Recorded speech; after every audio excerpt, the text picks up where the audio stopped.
Merry Christmas. Uh, I praise and thank God kasi for this year, sa first months pa lang talagang favored na ako kasi naging regular po yung Friday, Saturday off ko, glory to God. And sa first 2 months of the year, may awarding yung best nurse, and at the end of the year, meron ulit. Glory to God talaga. Napaka-amazing niya. Pero kung titingnan po talaga yung mga madami po talagang challenges, mga struggles tayong pinagdaraanan. Iba-iba nga lang po na forms. Pero yung makikita po natin kung paano tayo mag-respond at mag-react sa mga sitwasyon, di ba po nagbabago. Yun po yung pinapasalamatan ko sa Diyos sa pamamagitan po nitong CCF family. Kasi nakikita ko yung sarili ko, may improvement, Lord God. And last year, ang dami pong nangyari. But glory to God, naging stable po yung sitwasyon this year. Although nagkaroon po ako ng instant na ibang anak, pinapasalamatan ko yun sa Diyos kasi nagiging channel of blessing ba. Tapos, aside po from that, nag-commit po ako kasi last year, sabi ko, anong gagawin ko para kay Lord, para ba masabi ko na yung lumalalim yung relasyon ko sa Kanya. So, early this year, I decided na, yun nga po, mag-daily Bible reading. In the first quarter, talagang sobrang eager ko to the point na lagi po akong may journal after reading. Meron pa akong mga notes sa, apparently, nung pagkasal nung kaibigan natin na si Tintin doon sa Riyadh, nawala po yun. Tapos halos hindi ko na po naituloy-tuloy kasi madami pong nangyari, hindi ko lang maalala. Hanggang sa nagbakasyon po ako. Tapos nag-start po ulit ako hanggang sa yung sa journal lang po. Pero yung sa Bible reading ko po, glory and honor to God kasi naitutuloy ko po siya. And by God's grace, matapos ko siya in the 31st by God's grace. Pero hindi po ako yung makakasabi na 365 days na nakabasa ako ng Bible. Hindi po, hoax. Hindi po yung totoo. May time po na hindi po talaga din ako makabasa. Aside sa activities, travel, ganyan. Yung may time na parang nalolost ka, hindi mo alam kung is God really here? Is God really real? Ganon. Sometimes meron tayong doubt na talagang i-challenge tayo ng kalaban. Pero praise and glory to God kasi may mga tao, may mga sitwasyon, may mga pangyayari na talagang hihilahin ka ni Lord. Anak kita, dito ka sa akin. Ganon yung lagi sa akin talagang nire-remind. And I really thank God sa mga kapatiran po natin. And lately talaga yung naging accountability leader ko po si Ate Joy Ann. Talagang naramdaman ko po yung may nanay ako. Tinatawag na ako lagi na baby. Sobrang natutuwa ko. Kasi ramdam ko po na although malaki po tayong kapatiran, meron pong talagang magmamonitor sa'yo. I really thank God sa mga elders. Glory to God sa mga buhay po ninyo.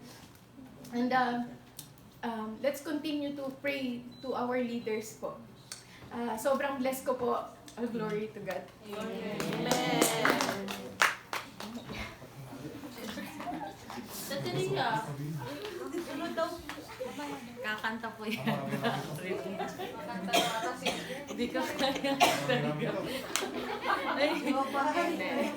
Si Joke pa yun. Hindi ko alam kung paano ko sa start. So, first of all, I would like to praise and thank God for His sustaining grace all throughout this year. Doon na-share ko na to sa Sharaf group kahapon. So, nung last year, I kept on praying of breakthrough. Pero, paano ko masabi? Hindi siya, kumbaga, kung isa-summarize ko yung buong 2023, it's like full of parang pain and suffering. Kasi dumating yung chucha, yun yung pinaka-the best highlight ko ng 2023 ko talaga. Pinagpapasalamat ko pa rin talaga yung church.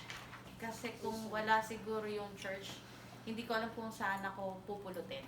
Yun yung exact word siguro sa pupulutin. Kasi kung wala ako, if I'm not a believer, siguro hindi natuluyan ako sa depression. And gusto ko ulit pasalamat ko yung mga kasama ko. Sila Ate Jackie, si Iya, si Bishop, and sa elder ko po na si Ate Jamie po. Kasi andun sila yung mga times din na si Ate Jamie busy siyang magluto sa akin nung buntis ako.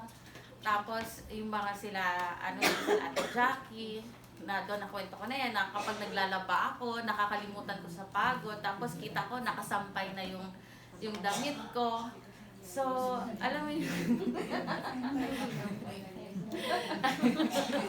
sila Pastora Rose, yung lagi may nakasuporta sa'yo. And ngayon po sa elder namin si Ma'am Tin po, na andyan always po na nagme-message.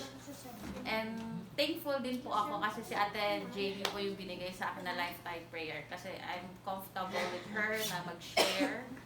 And siguro kasi, opo, elder, kumari. Kumari. Kasi ninang po. Ninang po. Dapat siya anak, pero daladas po papalitan. So, your need. Opo. Opo.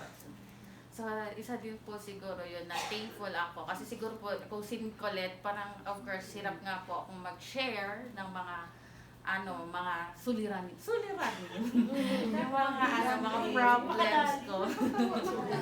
Tagalog ka naman. Influencer ni May teacher tayo. Natututo. Tagalog. Tagalog na daw.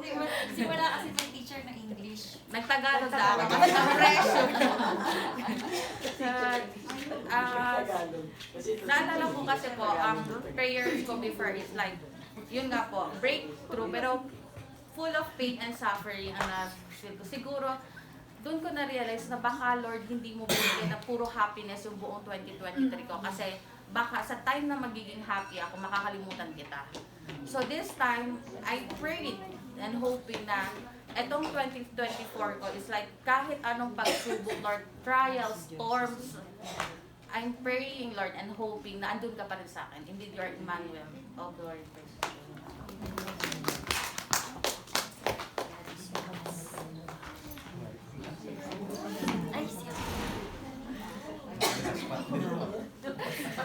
Glory and honor to God na nakadalo po ako dito ngayon. Kasi actually, 1 o'clock po sana yung 1 a.m. pa po yung end ng duty ko. Pero kanina po, nag-message po yung si Ma'am Joanne na 12 to 9 p.m. po yung duty ko. Praise God. Kaya napakasaya ko po. Actually, marami pong blessing yung dumating po sa akin ngayong 2023. Especially na po nung before po ako pupunta po ng Saudi, nag-pray po ako kay God na sana makahanap ako ng church doon na mag-lead sa akin. At ito na po yung answer prayer. Yung nandito po ako ngayon na kasama ko po kayo. Ito po yung isang magandang blessing po na natanggap ko ngayong 2023.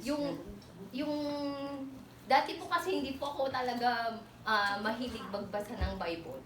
At saka hindi rin po ako marunong kung paano gamitin yung Bible, yung kung paano mo hanapin yung chapter, verses. Ngayon po nung nag-attend po ako dito, parang unti-unting natutunan ko po talaga kung paano po yung mag-open ng Bible, kung paano po basahin yung Bible. So, napaka-bless ko po doon. At na-meet ko po kayong lahat. Tinuring niyo po akong family dito. Thank you.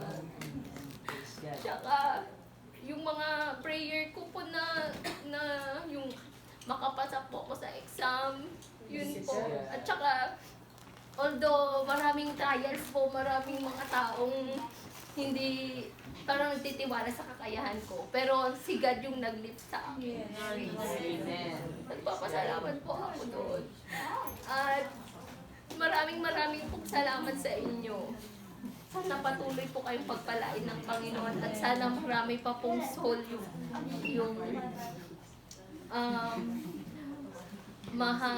parang ma-save po sa pamamagitan po ng church. Ako na daw po talaga.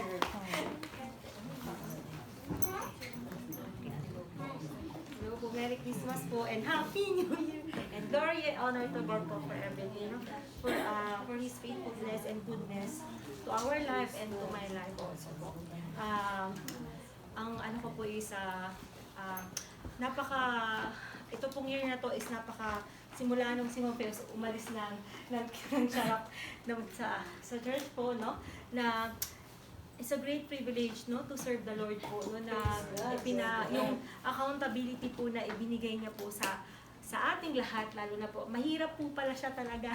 But I praise and thank God, no, for the strength. Kung ako lang po, sarili ko lang pong kakayahan yun, or sarili ko pong sarili kong ano man sa aking sarili po, no, hindi ko po yun kayang mag-isa, but by the grace of God and the help po ng mga elders at ng ating mga pastors po, no, sa guidance po na ibinibigay niya nila po nung nag-start po as mag-lead po ng Sharap Small Group. Mahirap pong mag-follow up po actually, and masin mode po.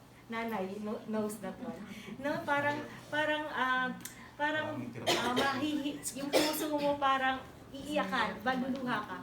Ako pa naman po yung tao, hindi po ako masyadong expressive po, na mahirap po akong magsabi ng nararamdaman. Iiyak lang ako, luluwa lang yan po. Ganun po akong tao. But I praise God, no, yung pagiging introvert ko. Wala nga daw po introvert na Kristiyano po. Sabi, nakita ko yun sa Facebook. So kasi ako gusto ko po lagi lang po ako nasa comfort zone ko. Pero noon, God, si Lord, tinuruan niya tayong yun, nakilala ko ang bawat isa sa inyo. May purpose po ang buhay natin po, no? Na matutunan ko po, at bawat buhay, sinasabi ko po lagi sa Sharap, na bawat isa sa inyo, ako ang natututo po sa kanila. Hindi silang natututo sa akin. Glory and honor to God. Yung mga kwento po nila, mga experience nila, yung mga nasi-share po nila tuwing devotion po.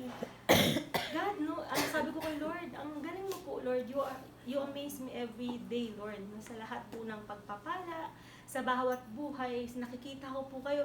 Yung tama po yung sinasabi po ni Ma'am Rose, na kapag yung victory ng kanyang mga anak, ramdam niya po, di ba po?